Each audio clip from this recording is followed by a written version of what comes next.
All right, we're live. What's going on, everybody? Welcome to the Upper Hand Fantasy Podcast. This is Tuesday, September 13th. We're going to go over waiver wire pickups today and streamers. I'm here with Zach. Zach, was good, man. What'd you think about that game yesterday, dude? It was a weird one. Yeah, it was because a lot of players that we didn't even really talk about, did very well. Jared Judy, where the heck you saw if you watch your first two drives, like Andrew Beck, that tight end behind Greg Dolchich and Albert O, like Yeah. just being hyper targeted right out of the gate. I was like, what the heck? Did we completely whiff on this guy? Like Well, I was I think he's a fullback. Like he's like a tweener, like right. fullback tight end guy. Yeah, And to me, it was like I feel like now after watching the whole game, yeah, and watching, how Nathaniel Hackett operates, I feel like he was just trying to like you fool the opposing team. You know what I mean? Like yeah. that's kind of how it felt like. Could be, yeah. But I was just like, I was worried we completely missed something this week. I'm like, oh man, here's this guy. Like I said, he had what was it, 2 catches, like 50 yards in the first drive. I was like, Right. man, and then he didn't do anything else after that. Yeah. So it was fine. That, yeah. We were saved. But Yeah. I know. Well, yeah, it's and speaking of the tight ends, like Albert O is like he might be okay. Like after looking at the numbers after the yeah, game, he looked looking at okay. his, It wasn't awesome, but no, it wasn't amazing because they used all sorts of tight ends in yeah, this game. Like there was like 4 tight end fullbacks that they were using randomly, which kind of contributed to like the lack of targets for the wide receivers in this game. Even though Russell Wilson threw for like, almost 350 yards in yeah. this game, The but didn't seem like it. Yeah, no, the thing for me was Javonte Williams got 12 targets, caught 11 Yeah, balls. So it's like that's definitely taken away from the receivers. I feel like, that was a big reason why the receivers didn't have much of a big night besides Jerry Judy, obviously. yeah, no, for sure. I mean, 12 targets. I mean, Yeah. the cool thing about Javonte, even though it was a pretty even split in terms of snaps between Javonte and Gordon. Yeah. Javonte was doing his thing, dude. He was ripping off big chunk gains, and it's like they just want to get Gordon in there for like whatever reason. Yeah. But he was their clear 2-minute passing back, which was awesome. They used Gordon as their third down back, which is like they use him as a third down back, and then they use Javonte as their 2-minute back. Yeah. So I'm not really sure what's going on there, but 12 targets is obviously amazing. And then you consider the goal line role. Javonte is sharing the goal line role with Melvin Gordon, and we saw what happened on the goal line with Melvin Gordon there. I don't know if that anything changes because of it, but we'll see. That's not great. If you're talking about the fumble, both of them fumbled. Yes. So if Javonte Williams didn't fumble, he might have more space between him and Gordon, but maybe. I don't know. But 58% of snaps for Javonte. Gordon seems like their primary third down guy. Javonte seems like their 2-minute guy. So at least he's going to get usage in the passing game. But Russell was looking for Javonte a ton. And then you have Albert O. It didn't seem like it, but he ran a route on more than 75% of Russell Wilson's dropbacks, which is pretty solid. And it's a lot more than I thought it could be. I think 75% is like the threshold that I'm looking for when I was, it's kind of what I was hoping to see. I'm like, hey, can he get at least 70, 75? And he did hit that. So he caught 5 or 6 targets. Jerry Judy and Cortland Sutton, they both had 7 targets each. You know what I mean? So it seems like Albert O is going to be a big part of this offense.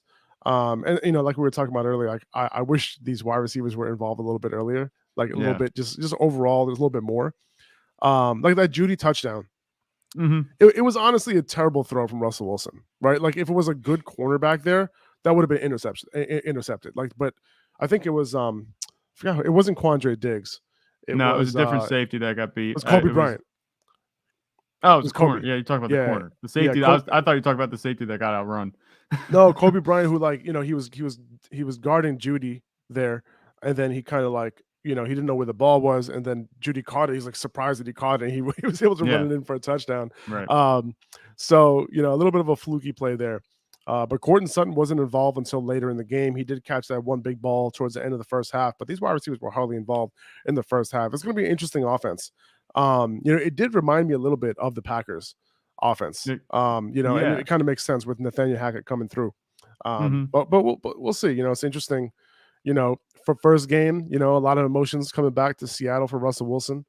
But yeah, we'll see how that offense goes. Did you have any other thoughts from the Seahawks game? Just Geno Smith, could be a streaming option. But then, just we didn't expect the Seahawks to be very good, and we Yeah, can't really tell at this point.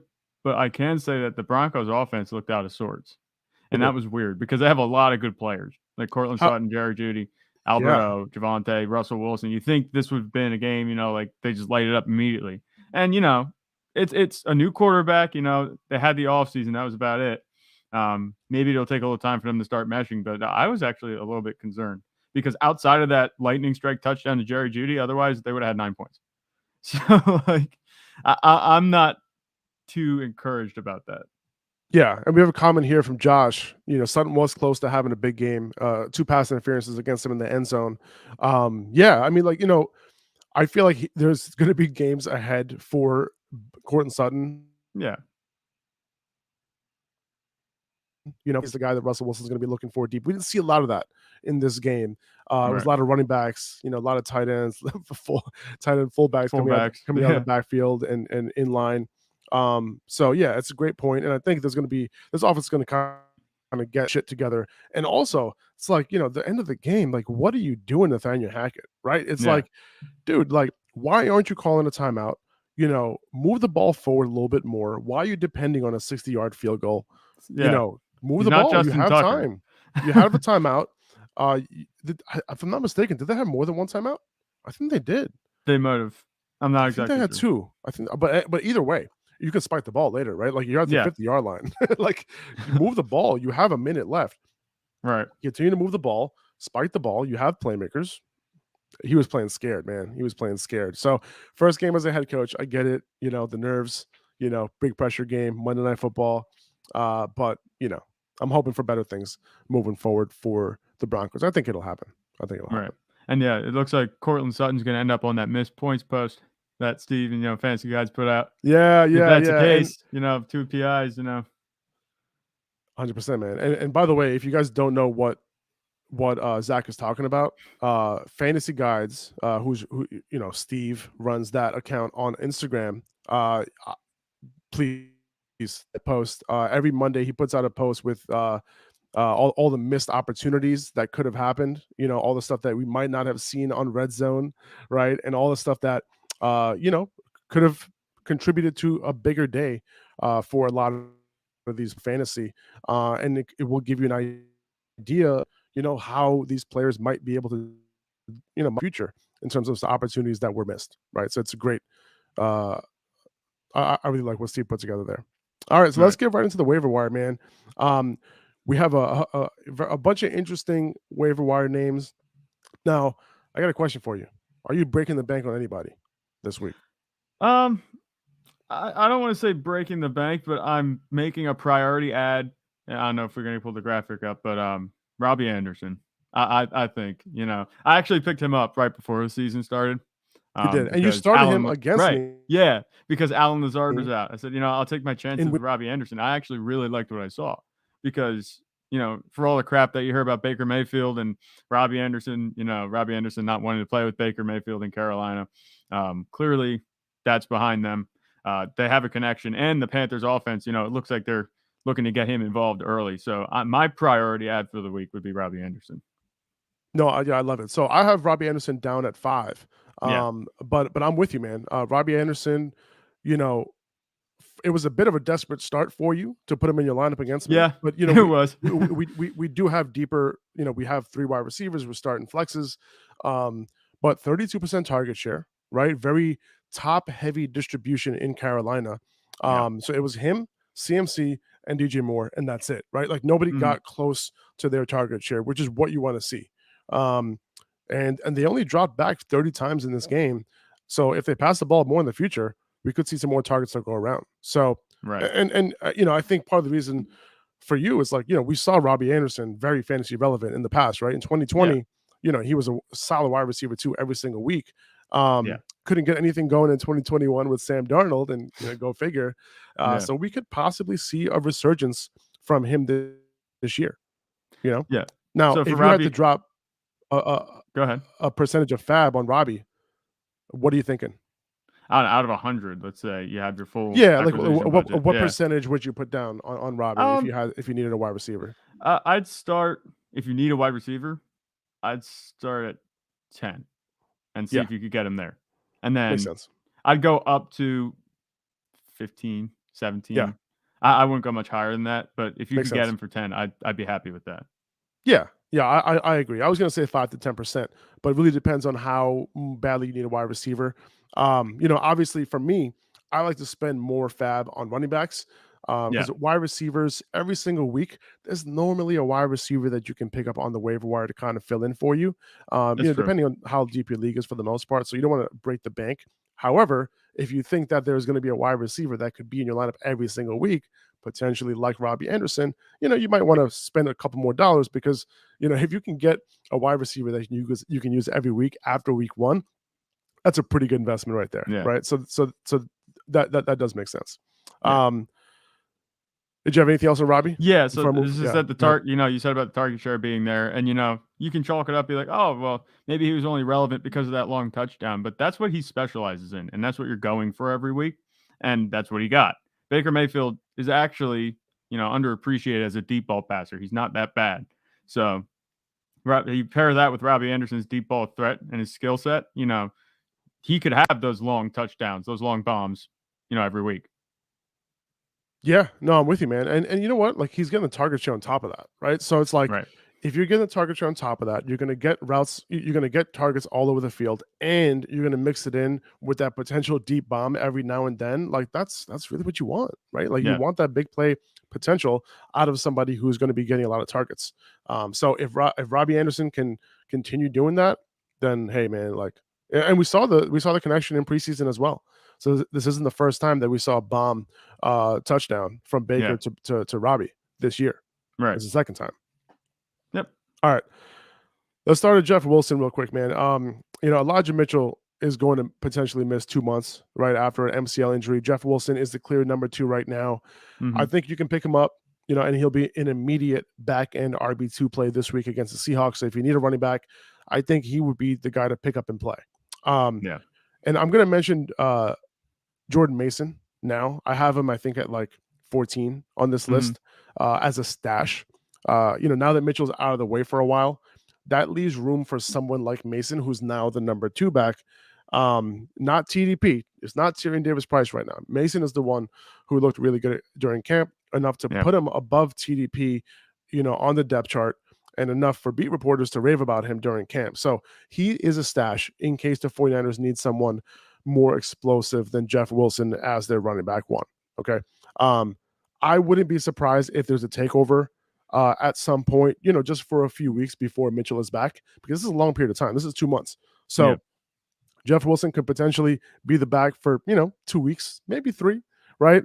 But if he doesn't get it done, there's going to be an opportunity for someone like Jordan Mason. Because listen, at the end of the day, Jeff Wilson isn't this like electrifying back, right? Like he's a guy who can get it done. He's borderline jag.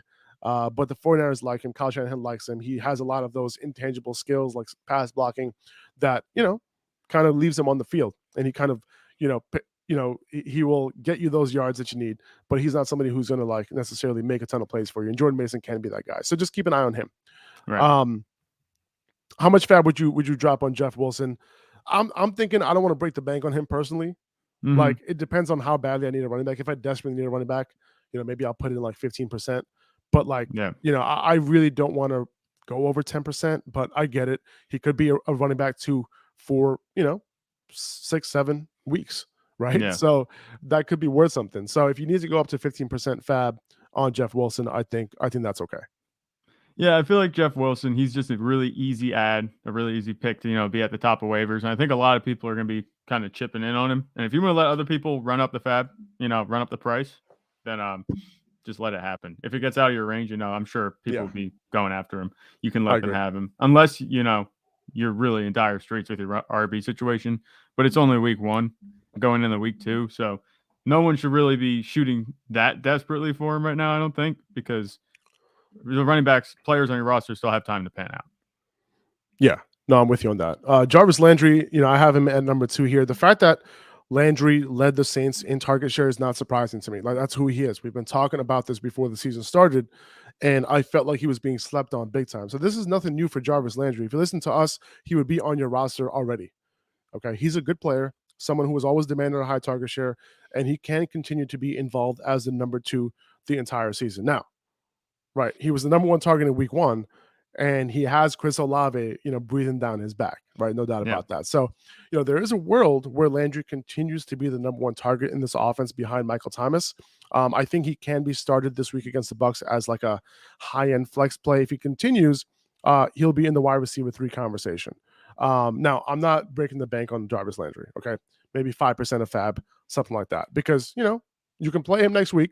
Chris Olave is part of that 3-man rotation right now. Okay. He has broken through. He is a starter. Okay. He's starting on the outside. Jarvis Landry is their slot guy. So it is possible that Chris Olave kind of breaks through and becomes the number 2 target behind Michael Thomas. Don't forget, they have Alvin Kamara as well, who didn't get targeted a whole lot week 1. That could potentially go up too. However, Jarvis Landry, as long as he stays healthy, there's no reason why he can't demand those targets. Right. And you kind of went on your victory lap for Jarvis Landry, yesterday. And today. Yes, and today. And I don't want to beat it to death, but yeah, Jarvis Landry, he's definitely a contributor in the Saints offense right now. And he's like, as a Jarvis Landry denier somewhat, I can't really deny it. So I like Michael Thomas more. That's why I think Michael Thomas ultimately is going to really take control of the target share here soon, as long as he stays healthy.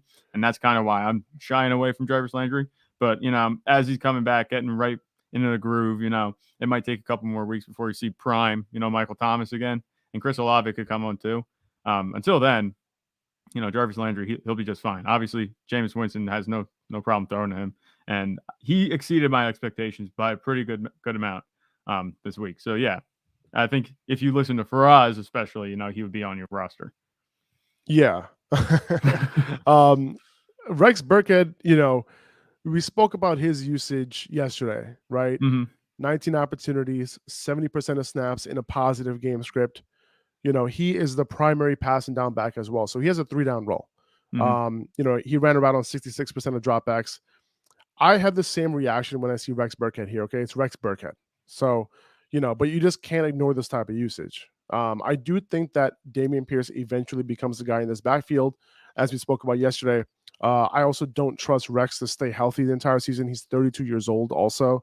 Right. But if you need it back this week, with the possibility of this lasting, I might put up about 10% of fab on Rex Burkhead. Don't want to overinvest, but I think he can provide some short-term value at the very least. And is there a chance this lasts for a little bit? There is a chance. Would I bet on it? No. Dameon Pierce, I think, can eventually close that gap significantly. But for now, I think Rex Burkhead could potentially be in your lineup next week. We'll see what the usage is like in week 2, and potentially that could kind of move on to week 3.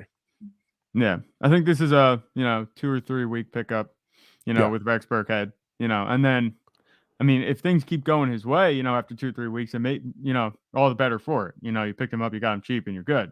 But then if he doesn't, you're fine. You didn't break the bank on him, like you said.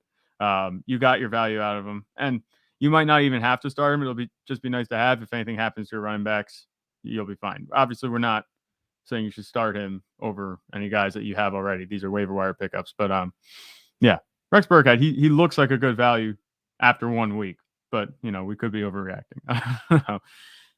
Yeah, I mean, I'm not breaking the bank. 10% of fab. I'm not going more than that. For Rex Burkhead. Right. And that's only if I need a running back.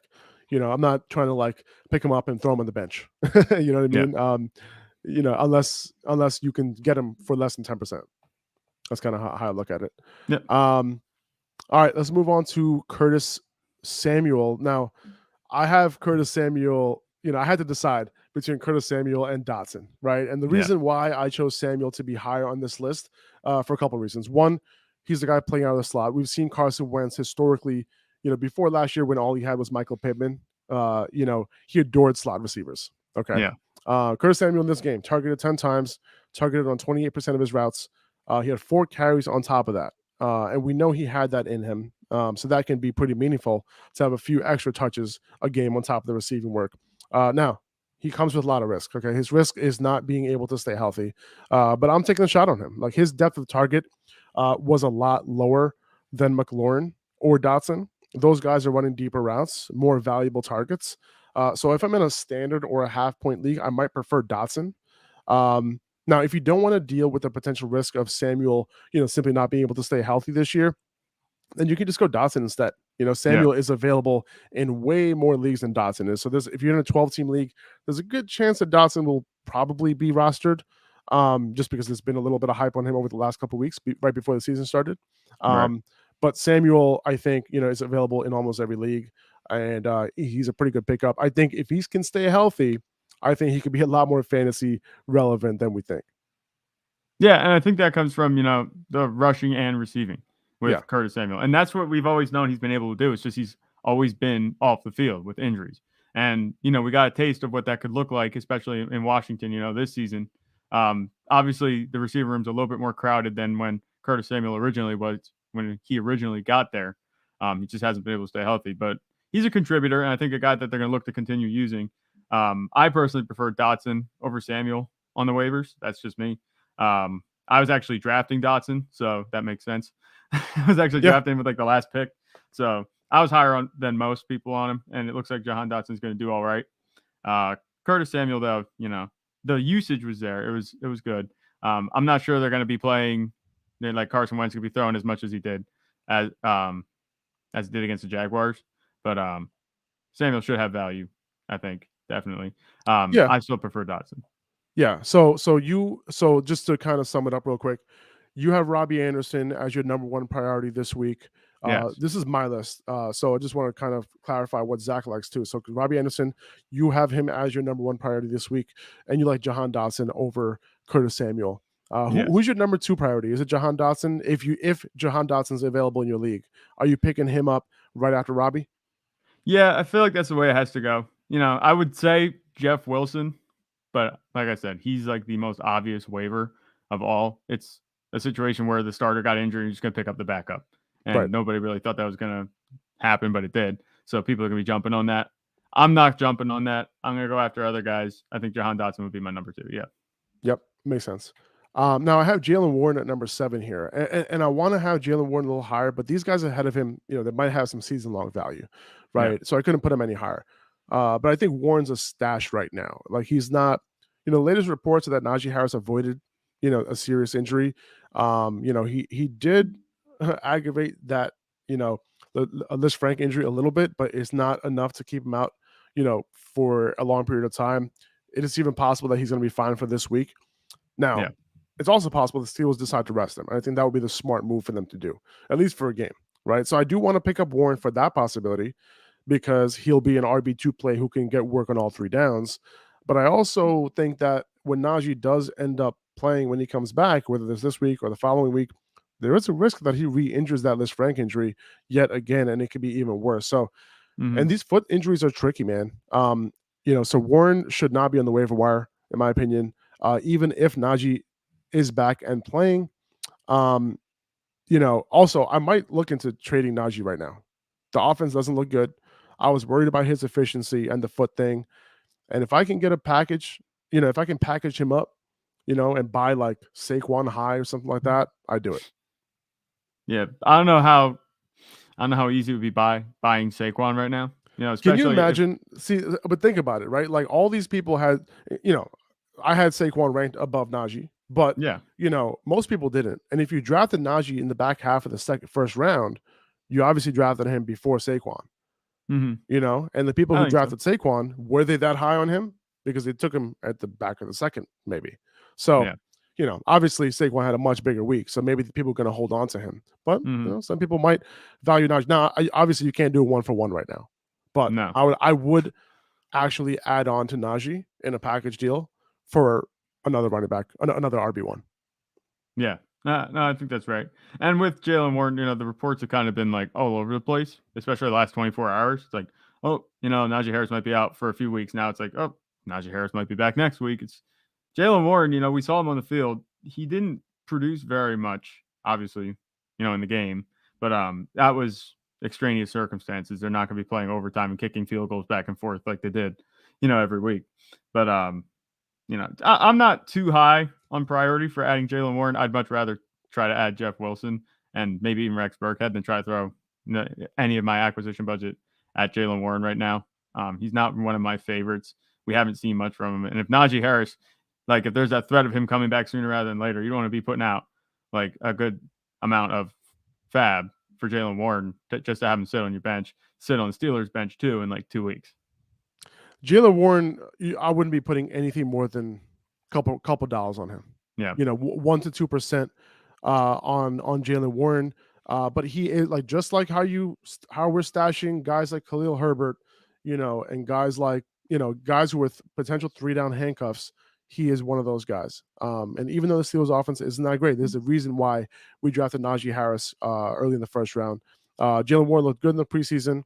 And he doesn't have a lot of upside. He doesn't have the type of upside that a lot of these other round one running backs have, who are every down backs. But if he's going to play an every down role, he definitely has value. And but at the very least, he has RB2 value if he were to get some opportunity. So he is a stash on your bench, not somebody that I'm looking to start anytime soon unless Najee's out.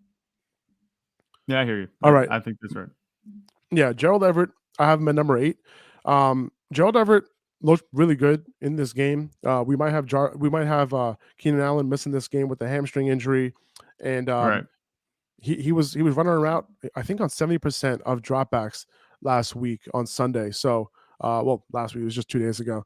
But I mean, he looked good. This is a very good offense. He's somebody that you want to pick up. We weren't sure how much he was going to share the load in terms of route participation with other tight ends, but it's looking like he's the guy for the most part. Yeah, absolutely. And like we said, we've been talking about Gerald Everett as a nice, piece, as someone you could pick up on the waivers, someone you could get cheap, shoot late in drafts, and get some value out of him. And that came to fruition this week with Justin Herbert. He was like targeting everybody, and that's what kind of makes it difficult to evaluate the volume that he got, because Justin Herbert is just distributing the ball all over the place, throwing to Gerald Everett. Gerald Everett ended up with more catches than even Mike Williams. So it's interesting to see. I don't think there's going to be an issue this week with Gerald Everett either, because they're playing the Chiefs, and that's a Thursday night game, and there's definitely going to be fireworks there. I think Gerald Everett's a good pickup. He might be third on my list if I need a tight end, because I think he could return, a couple of tight end 1 weeks moving forward, even throughout the season, even beyond just like this week, just because it's a good matchup. Everett, he's an athletic tight end, and he hasn't had a quarterback like Justin Herbert. He might bring the best out of Everett. Nobody had 13% target, more than 13% target share on the Chargers this past week. The ball was spread out a ton, so there is room for guys to kind of stand out moving forward. This isn't going to be an equally distributed, target share every single week. We're going to see guys eventually climb to the top. Guys like Mike Williams and someone like Gerald Everett has an opportunity now as well, even with Keenan Allen healthy once he does come back. So Gerald Everett, somebody that I want to pick up, and if you have tight end problems, he should be prioritized for sure. I got Christian Watson over Romeo Doubs at number 9. Even after that drop. Even after the drop. And, drops aren't sticky. Drops, I don't look at drops and say, like, you know what? It's not like they took him off the field. He ran more routes than any other wide receiver not named Sammy Watkins. And obviously, I'm not really interested in picking up Sammy Watkins. But, he ran around on 67% of Aaron Rodgers' dropbacks. There was really a rotation there, right, between him, Randall Cobb, Romeo Doubs. Romeo Doubs did run a few routes less than him. He did get targeted one more time than Christian Watson. And, you're going to see in the next slide that I put up, I only have Doubs, I think, right under Josh Palmer at number 11. So, yeah, the reason why I have Christian Watson is because he was the one who started the game. He was the one involved earlier. He has that explosiveness to potentially, we saw it, right? If he caught that ball, he was out. That would have been a touchdown, and he would have been probably number 1 or number 2 on a lot of people's waiver wire list this week if he were to catch that ball, because Aaron Rodgers' demeanor would have been completely different as well, right? Like, think about it. If Christian Watson caught that touchdown early, that would have been a 70-yard touchdown. Imagine how happy Aaron Rodgers would have been compared to like how upset he was, right after, throughout the whole game.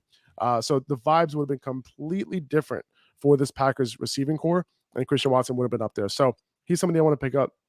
I think he's going to redeem himself, and I'm looking forward to him, potentially blowing up. So I do want to prioritize him if he's available on the waiver wire. Between him and Doubs, are you looking at Doubs more? Would you rather have Christian Watson? Because it's possible that both these guys are available on your wire. Yeah, they're probably both available on the wire. I'm going Watson. I'm with you there because, like I said, the athletic profile just is the difference maker for me. And we saw the quality of the targets that Christian Watson was getting, especially that deep bomb. Oh my God. If he caught that, we'd be having a completely different conversation, like you said. It would just be, Christian Watson season. And that would be that. I think Aaron Rodgers would be locking in on Christian Watson next week more than he would be, actually, because he dropped it. But there's no reason to think that he won't keep looking his way because who else does Rodgers have to throw to? So that's the way I look at it. Christian Watson's going to have to, he's going to have to learn on the job, and he will. And hopefully in a few weeks, we'll be seeing more of those passes being caught and more of that type of production happening. Yeah, man. And like Josh is saying right here in the chat, wide open 75-yard touchdown, 14.5 points in PPR from just one play. And yeah, and that's why. Just points left on the bench, right? Yep. So yeah, Josh Palmer, he was obviously, the guy that was standing out last week wasn't Josh Palmer, right? Mm-hmm. However, Josh Palmer was the guy who benefited the most from Keenan Allen missing. Josh Palmer was already on the field with Keenan Allen, right, on the outside. Keenan Allen was the primary slot. When Keenan Allen left the field, it was Josh Palmer moving into the slot a ton. Okay, and it wasn't just DeAndre Carter. DeAndre Carter was the guy who benefited in terms of production. If I had to pick one, I'm gonna go with Josh Palmer, just because we've seen him done it before. He's going into his second year, and I do think that there is a potential for him to blow up in this game. I don't want to just chase the production that we saw in this past week. I do think that it was, in that game, that's what happened. But I do think that Josh Palmer is the guy to pick up and play if you need somebody. It's not a slam dunk that he's going to be the guy over DeAndre Carter, but DeAndre Carter is going to be on the field, on the outside, and in the slot. But I think Palmer is going to be the primary guy in the slot with Keenan Allen missing. And by the way, this game is on Thursday night. Okay, so most likely Keenan Allen's not going to play. Yeah, no, that's the word. I don't think Keenan Allen's going to play. I don't think they're going to rush him back. They have plenty of weapons still in this offense. And, it's easy. This waiver wire list is kind of loaded with Chargers receivers because, Justin Herbert is a quarterback. This distribution was so good. They all produced in some way or were encouraging in some way. I think Josh Palmer is ultimately the guy that you want to get over DeAndre Carter. We weren't even talking about DeAndre Carter before the beginning of the season. He showed up, he played well, but I think Palmer's kind of the guy that they're going to be getting more to now that Keenan Allen's out, like you said. You took all the points that I was going to bring up, so I'm just kind of repeating. But yeah, I agree with that. And if you notice, like Zach put a little bit of a. By the way, Zach does these graphics. If you guys don't know, fire. Thanks. But if you look at these little indicators next to these guys, you'll see that both DeAndre Carter and Josh Palmer had little short-term indicators next to their names. That's because it's really about this week, right? And potentially next, depending on how bad Keenan Allen's hamstring injury is. So don't expect them to be guys who are contributing all season long. Josh Palmer he's going to have his games, but I'm not really prioritizing him to be on my roster. Unless any of these guys get hurt. He is one of those guys I feel like is like a wide receiver handcuff almost. When these wide receivers get hurt, you can plug him in. So he's okay to roster, but it's not necessary when these guys are healthy. Right. Now I have Khalil Herbert. So we talked about Romeo Doubs for the most part at number 11. He had I think he led the Packers in target share with 15%, with Christian Watson at 12%. Oh, so boy. 15%. So nobody had above 15% target share. So there is going to be some wiggle room for some guys to emerge. We'll see how that works out. Yeah. Khalil Herbert now, and also if Christian Watson caught that ball, who knows? Maybe Aaron Rodgers would be going to him more. Yeah. Khalil Herbert at number 12 here. We saw him get those couple goal line carries over David Montgomery. They did split that role, but Herbert's playing more than we thought. Number one, and number two, he's the clear 3-down back behind David Montgomery. So if Montgomery were to ever get hurt, Khalil Herbert would be that dude. It kind of sucks because, on a bad offense, you kind of want your running back to have a 3-down, kind of an every down role, right? Which is why I was okay with Jalen Warren, if Najee Harris were to get hurt. But if two guys are sharing the load on a bad offense, it's not ideal. That's why David Montgomery, he did his thing. I think he led the team in targets, if I'm not mistaken. So still startable, as a back end RB2, but not ideal. Not ideal. But Khalil Herbert is somebody that he's one of the last, 3 every down potential handcuffs that's still left on the waiver wire in most leagues. That's why he's up here. Yeah, I think that's a fair point. And we keep crapping on the Bears offense, we're like, oh, they're gonna be a bad offense. That's the only thing that might keep you from adding him or whatever. But despite the rain and the weather, I thought the Bears offense didn't look that bad. Justin Fields, he's not a bad quarterback. I think that he has a lot of upside. I think once we see them and not slop the slip and slide that they played in, I think that we might feel a little bit more encouraged about the way they're going. I think that this Bears offense could be better. Obviously, Darnell Mooney didn't get very many looks, but Khalil Herbert might be in for even more production because it was just, you can't take anything from that first game because of the weather. And I expected the Bears offense to be much worse, especially against the 49ers defense. So there's a lot of things that I thought would work against the Bears, and now I'm actually not feeling too bad about the Bears offense. So, maybe tune down the talk of the Bears offense being bad like we said they were going to be. They might be better than we think. I think so, and I think Justin Fields, we're going to get into it in a little bit, that Justin Fields can potentially be a streamer. He looked decent enough, in this game. He was rushing the ball. We talked about it with Luke Getsy. We're like, hey, is Justin Fields going to get those design rushing attempts? And he did. It's looking good for him as a potential streamer this year. And I'm looking forward to seeing him in better field conditions, because I want to know what this offense is going to look like. And I want to know if Justin Fields is going to be a guy who could potentially crack the top 12 because of that rushing ability. Right. And by the way, Herbert looked good also. Okay. And, can there be a potential takeover at some point? Can he become the 1A at some point? It's not out of the realm of possibility. It's really not, So put him on your bench as a handcuff, and then you kind of have some upside, hopeful stuff that could happen there. Yeah. I have Rondale Moore number 14, and Rondale Moore would have been much higher on this list, to be honest. If he wasn't hurt, because of the fact that you got to pick him up and then throw him on your IR spot, or pick him up and leave him on your bench, isn't ideal. That's not the kind of guys I like to pick up. However, when he is back, I do feel like Rondale Moore is going to get a ton of targets, because Greg Dortch got a bunch of targets in this game, from Kyler Murray. Not something that I expected, but he was basically playing that slot role, that same role that Moore is going to be playing. That Moore was playing. Let me see exactly what his target share was. His target share, 27% target share in this game. He ran 95% of routes on dropbacks.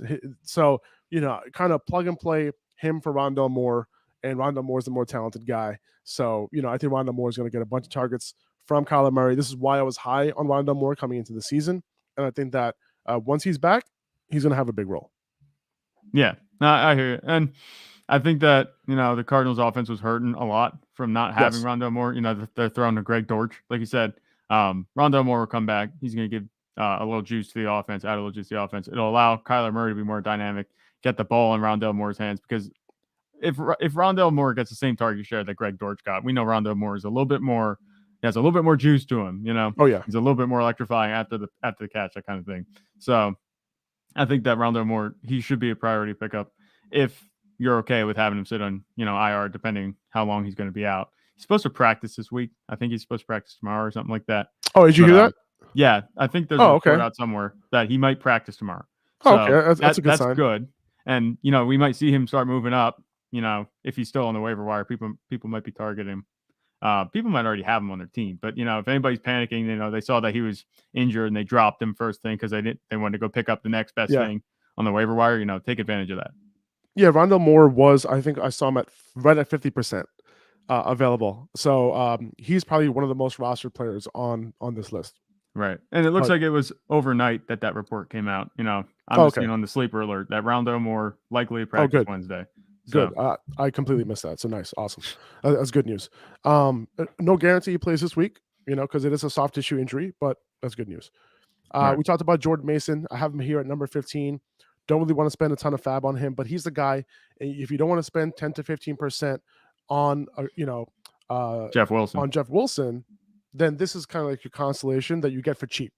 This always happens, right? There's always going to be an expensive guy that you can get, and there's always going to be the cheap guy that you can get on backfields. It doesn't always work out that the cheap guy is the guy who ends up being the guy. But in this particular scenario, with a guy who has killed it in camp, beat reporters are very high on, coaches are very high on because they moved him up over TDP.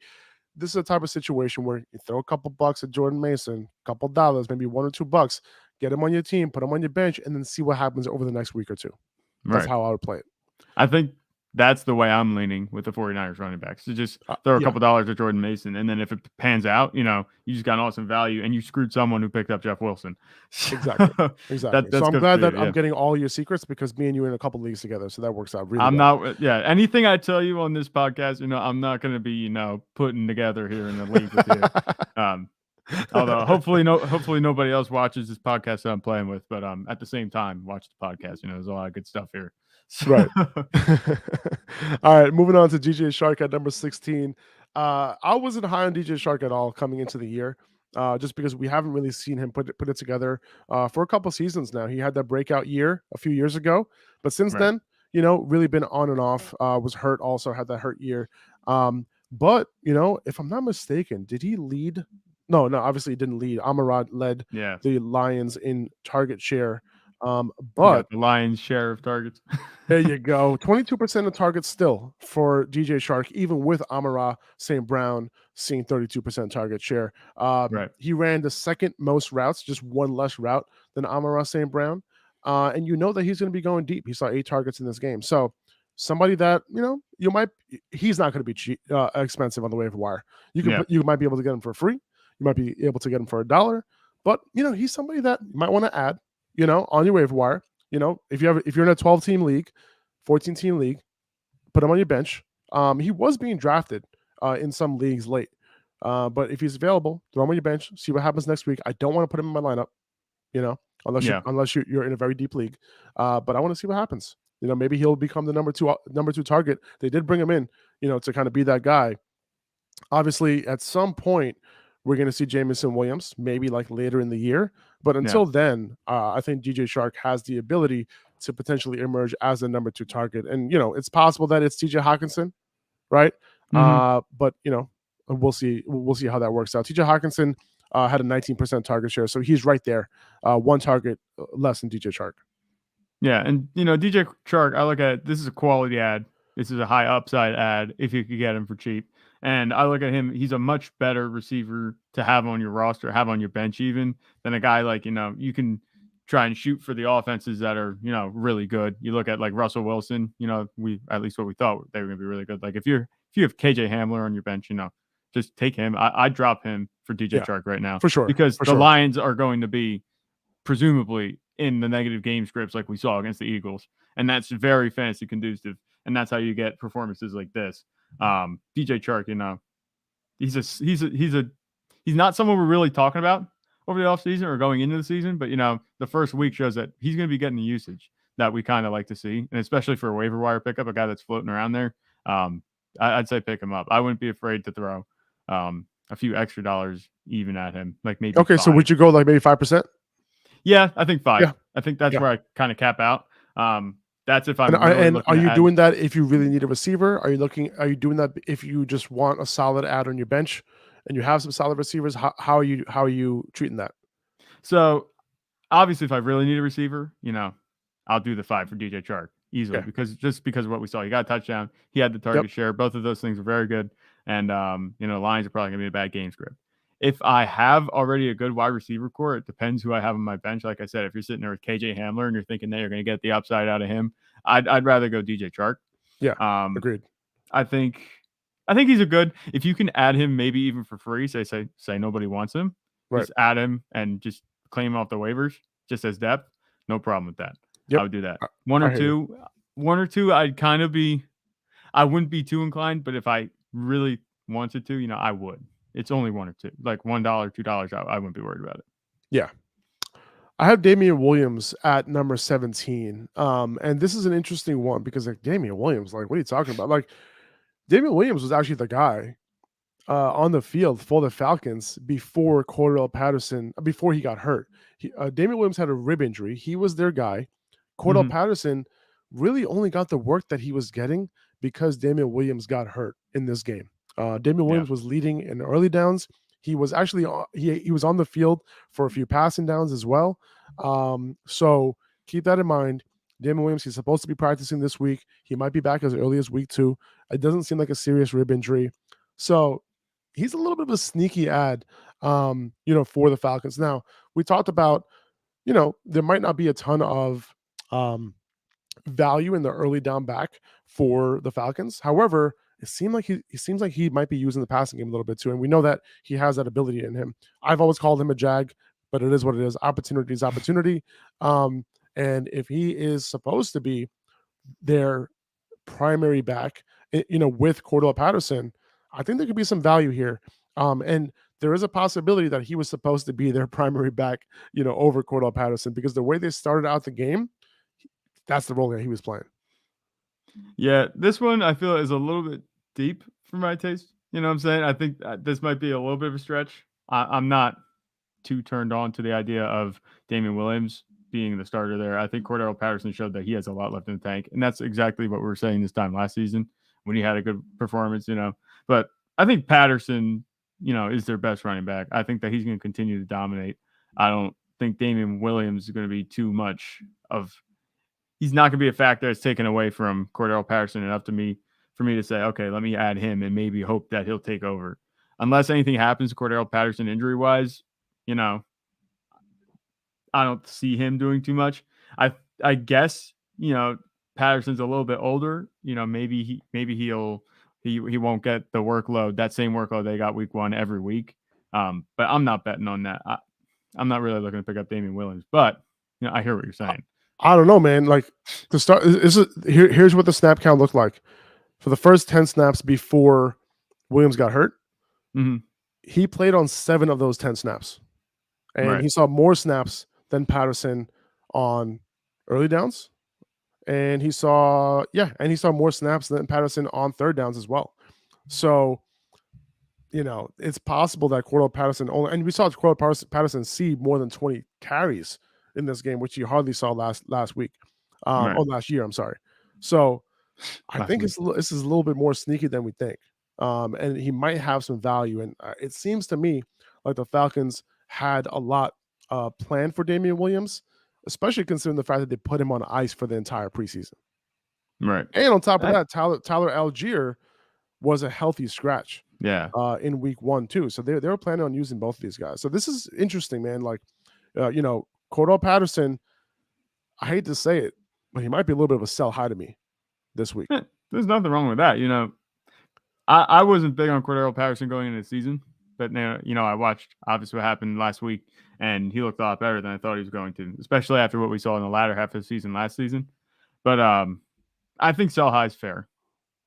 People might be scrambling for running back after, like Austin Eckler. Not that they're going to be starting Cordell Patterson over Austin Eckler, but they're like, oh, crap, maybe I need to get somebody just in case things go south. I think sell high could work.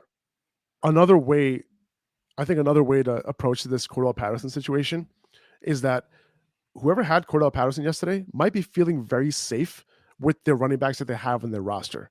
So maybe you don't go target Cordell Patterson, but maybe you go target one of their other running backs. Let's say they have Austin Eckler also, right? Or let's say they have some other running back that's solid, that and you might need a running back. So they might feel super secure with Cordell Patterson. They're like, you know what? Maybe I could get rid of this other running back because I have Cordell Patterson here. I can play him as my RB2. Yeah. Who knows? Maybe not, but they might be feeling secure after this really, really good week 1 that he had with a ton of opportunity. Okay. A couple names. Does that make sense? Yeah. A couple names, underperforming running backs who went high: Austin Eckler, Derrick Henry. Those kinds of guys, I would consider maybe seeing what you could get for them, especially Derrick Henry. I feel like because, we saw he got carries, but he didn't get any touchdowns. The receiving work went to Dontrell Hilliard. Was that his name? And it was just a weird overall performance because you figured that would be Derrick Henry, but it wasn't. People might be panicking on him because we did talk a little bit about him kind of being one-dimensional. He's getting older. He hit that threshold where running backs tend to fall off. People might be panicking on that. You could bet on that. Maybe buy him low. If that's the situation, especially if they have Cordell Patterson, like you said. Obviously, it's a very specific scenario, but if you could play it that way in your league, it could return a lot of value. Yeah, I wasn't targeting Derrick Henry in the draft, and obviously his price played a huge factor into that. But I don't want to give up legitimate assets, because if you're going to trade for Derrick Henry, that means you got to give up some legitimate assets for him. I don't think I could do it. I don't want to bet on Derrick Henry and where he's at in his career right now. I just can't do it. But Austin Eckler, people panic, press the panic button on him. And by the way, tomorrow's Wednesday. We're going to be talking about guys we should be buying, guys we should be selling in tomorrow's episode. We'll be taking most of tomorrow's episode doing that. So we're going to come up with a solid list for you guys tomorrow to, because I know everyone has a trade itch. People want to start trading. So we get that. All right, we got a couple names left on this list. Rachaad White at number 18. Leonard Fournette did come up a little bit gimpy towards the end of the game. Obviously, the game was pretty much over. I think Leonard Fournette's fine. I think he's going to be playing in week 2. However, we saw that Rachaad White played every single snap when Leonard Fournette was out, and he does profile as a 3-down back.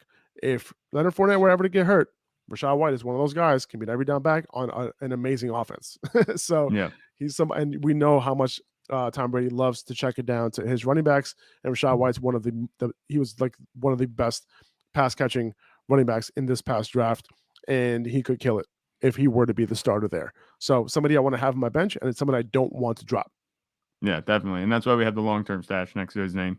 Because exactly, as things stand right now, Leonard Fournette's going to be getting, the main share of the targets, the main share of the work everywhere.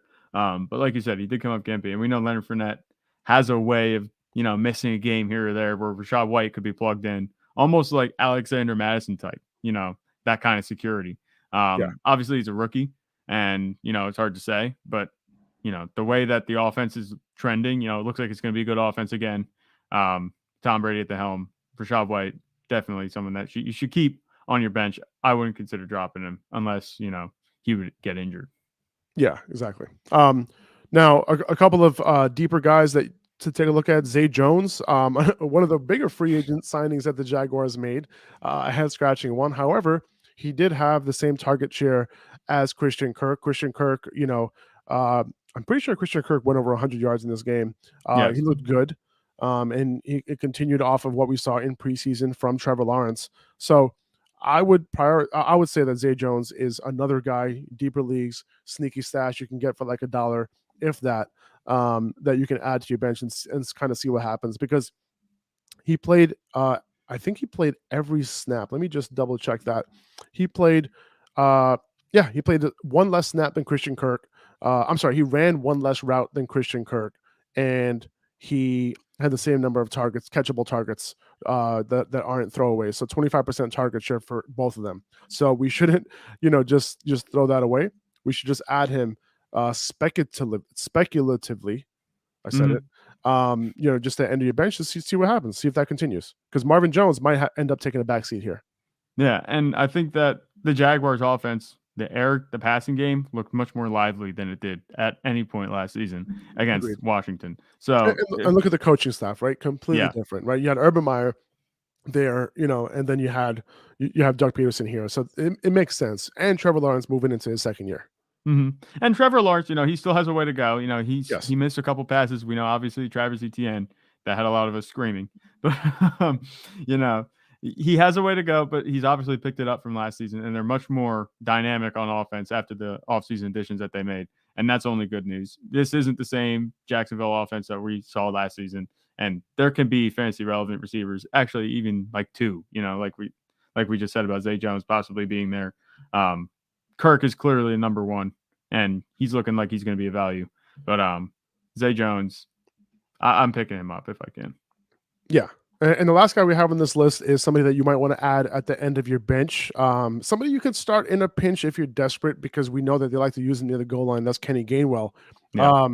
So here's what the target share looked like in Philly, right? It was A.J. Brown, who had 11 targets, followed by Dallas Goedert with 4, and Kenny Gainwell also had 4, and Devonta Smith had 3. Okay, so he was very involved in the passing game. He had 5 carries as well. He had that touchdown, and he saw a bunch of snaps in this game. He was the guy basically behind Miles Sanders. He had more snaps than Boston Scott. He was their 2-minute guy. They had 8 total 2-minute snaps. He had 7 of them. Okay. He even had only 2 less short yardage snaps than Miles Sanders. And I think he had 3 less goal line snaps than Miles Sanders. So, this is a situation where you're like, all right, well, if Miles Sanders were to ever get hurt, and not like we've seen that before, if Miles Sanders were ever get hurt, I think obviously Boston Scott's going to be very involved, but I Yeah. do think that Kenneth Gainwell could be a factor, right? We saw what his yards per touch was last year. We saw what his yards per target were. We saw what the fantasy points that he had per opportunity in his rookie year last year. And on top of this offense is more pass heavy. They're Yeah. pass first this year. So the fact that he was able to get, did he catch 50 balls last year? Something like that. I think he had, let me see how many balls he caught last year. Let's see. 50 targets, not 50 balls. It was 50 targets. So this year, if he stays involved, he could potentially hit 70, 75. And there could be some value in that in deeper leagues. And this is not accounting for any sort of injury that can happen in front of him. Yeah, definitely. And what really confused me with this game, obviously I like Kenny Gainwell as a pickup, definitely. But Miles Sanders getting that usage, 13 carries, 96 yards, touchdown, and a couple receptions. Mr. Don't Draft Me. Yeah, he's kind of screwing those people that didn't draft him. You know what I'm saying? Miles Sanders. I don't know, man. Okay, go ahead. Yeah, it was weird. It was weird, but Kenneth Gainwell, obviously, even though Miles Sanders did have that good production, Kenneth Gainwell got plenty of work too. So yeah, it's definitely worth adding him because this still, even though Miles Sanders is number one, it still isn't dominated. This is what's called backfield by committee. As we've seen with the Eagles in recent years, Kenneth Gainwell is the next best bet and the best running back, if anything would happen to Miles Sanders on the Eagles roster right now. Yeah, I mean, and here's the thing with Miles Sanders. When he's been healthy, he has always been efficient. He's a good running back. Okay, he just has to stay healthy. The other issue is that if you look at his usage, only 50% of snaps. Okay, he had 13 carries, and Gainwell and Scott combined for 9. Okay, he had 2 targets, and Gainwell and Scott combined for 4. Right. He ran 16 routes. Gainwell and Scott combined for 17. Right. So it's like he's going to have his games, and this was one of them. And it's a better offense this year, so that is going to help Sanders as well. Get those touchdowns potentially. But we might not see a huge workload from Sanders anytime soon. That's my only issue with him. And I get what he was saying by don't draft me because he knew that he was going to be in a timeshare with 2 other backs. Yeah, that's true. Now I do want to answer this question from Josh. Josh, I appreciate you, man. You've been here the entire time. Do you have any thoughts on Devin Duvernay? I think this is a good question because Duvernay is showing up on a lot of waiver wire articles that I've seen. But here's the thing with Devin Duvernay. If you look at their snap count, Rashad Bateman ran a route on most of the snaps, most of Lamar Jackson's dropbacks, and Devin Duvernay only ran a route on 18 of 34 dropbacks. So what does that come out to? That comes out to only 52%, just over dropbacks. Half. Yeah, not somebody that I want to depend on, especially on an offense that's not going to throw the ball that much. Okay, so he got the touchdowns, but I would only want to roster Rashad Bateman. And by the way, even Rashad Bateman, even his route participation wasn't as high as I would hope it would be. I would want that to be around 85, 90%, especially on an offense that isn't throwing the ball a ton. Mark Andrews was at like 95%, which is great. But I want to see a little bit more out of Rashad Bateman. Yeah. No, I like Rashad Bateman overall. Devin Duvernay had this game, but I just look at it, he had 4 catches and 2 of them were touchdowns. I don't know how repeatable that's going to be. That touchdown rate, obviously it's only 4 catches, but we're not going to, I don't think Devin Duvernay is going to score touchdowns like he did last week, the rest of the season. I think this might be his biggest game this season, if I had to bet, Yeah, but I think so. Because if you look at the touchdowns, they were just like they're relatively deep touchdowns. He only had 4 looks. He got 4 targets. He caught all 4. He made them count. But Rashad Bateman ultimately is going to get the most looks after Mark Andrews. And that's the other thing. Mark Andrews didn't score any touchdowns this game, which is a little bit, unexpected. If you're asking me, I figured he might get a touchdown. He might be a bigger red zone target than Devin Duvernay was, but it's only the first week. We'll see how things go. It's only 1 week. Yeah. I like Devin Duvernay. If you're really in a bad spot with receivers, maybe pick him up. Yeah, I think so, because he's their second wide receiver, pretty much. But he is in a rotation, so just keep that in mind. Real quick before we drop off, a couple of other deep guys that you can potentially pick up. Donovan Peoples-Jones, he led the Browns in target share. I think he had 11 targets in this game. So keep an eye on him. He's somebody that can have some value and then have a lot of value once Deshaun Watson comes back. Kyle Phillips, he was the starting wide receiver for the Titans, slot wide receiver for the Titans. He could potentially do some things. If you're in like a 12-14 team league and you need a PPR league, he's somebody that could potentially help you out with a safe floor.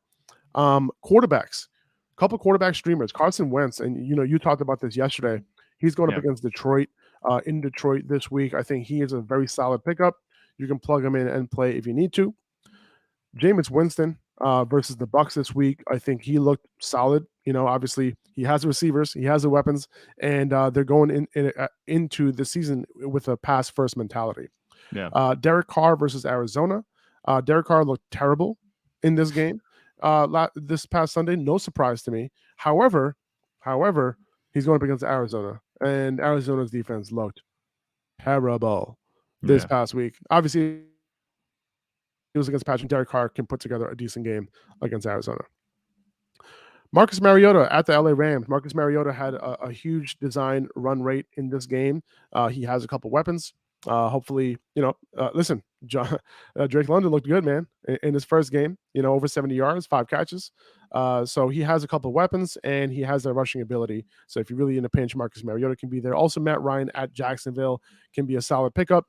He wasn't amazing for fantasy this past week, but against Jacksonville, I think he can do his thing. Any other comments on quarterbacks or any other waiver wire pickups? I was going to hit up tight ends as well.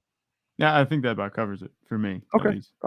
So moving on to tight ends, obviously we talked about Gerald Everett. He will be the number 1 ad for me this week. I would prioritize him over anybody else.